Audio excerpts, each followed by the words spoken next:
इसलिए तुम्हें घर में कोई दिखा नहीं। मुझे लगा कि आज हमारी सुहाग रात है ना, इसलिए सभी घर वालों ने हमें प्राइवेसी दे दी। सारी रात दोनों दूल्हा दुल्हन प्यार भरी बातें करते हैं। अगले दिन माया सवेरे उठती है और अपनी ससुराल की सारी जिम्मेदारियों को संभाल लेती है। रात के खाने के बाद जब माया किचन समेटकर अपने कमरे में आती है। ये क्या है?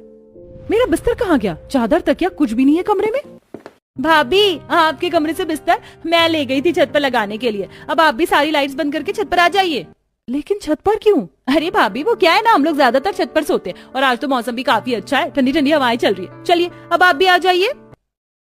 माया जब छत पर जाती है तो देखती है कि पूरी छत पर उसके सभी ससुराल वाले बिस्तर बिछाकर बैठे हुए हैं और सोने की तैयारी कर रहे हैं।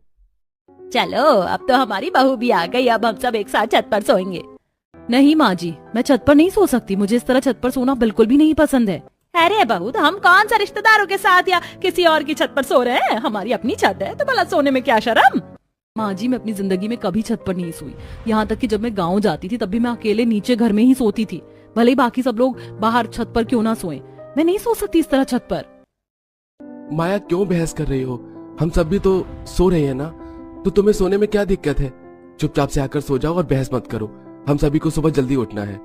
अपने पति के कहने पर न चाहते हुए भी माया को अब अपने बिस्तर पर जाकर सोना पड़ता है। माया के ससुराल वालों को तो छत पर सोने की आदत थी, लेकिन माया आज से पहले कभी छत पर नहीं सोई थी, जिसके चलते उसे काफी अजीब लगता है। ये लोग इतने आराम से पैर फैलाकर सो रहे हैं, मैं तो पैर भी ठीक से खोल नहीं पा रही हूँ। हिलने में भी काफी अजीब सा लग रहा है। ऊपर से ससुर जी और देवर जी भी यहीं सो रहे हैं। इन लोगों में क्या जरा भी शर्म नहीं है कि नई नवेली बहू को इस तरह छत पर नहीं सुलाना चाहिए? माया सारी रात ठीक से सो नहीं पाती और ऐसे ही अगला दिन आ जाता है। सुबह होते ही माया जल्दी से नीचे आ जाती है और घर के कामों में लग जाती है। फिर जैसे ही रात होती है तो इस बार भी न चाहते हुए माया को छत पर सोने के लिए जाना पड़ता है। लेकिन आज का मौसम और दिन के मौसम के हिसाब से काफी अलग था। ठंडी ठंडी हवाओं की बजाय आज काफी आंधी तूफान भरी हवाएं चल रही थी। आंधी चलनी शुरू हो गई है, मेरे ख्याल से अब हमें नीचे चलना चाहिए। देखिए ना कैसे बार बार चादर उड़ रही है, चटाई भी इधर से उधर हो रही है। अरे बहू, तो इतनी ठंडी ठंडी हवाओं को आंधी कैसे कह सकती है? अभी थोड़ी देर पहले तक मुझे कितना पसीना आ रहा था, लेकिन अब देख तुझे, क्या ठंडी हवाएं पसंद नहीं है?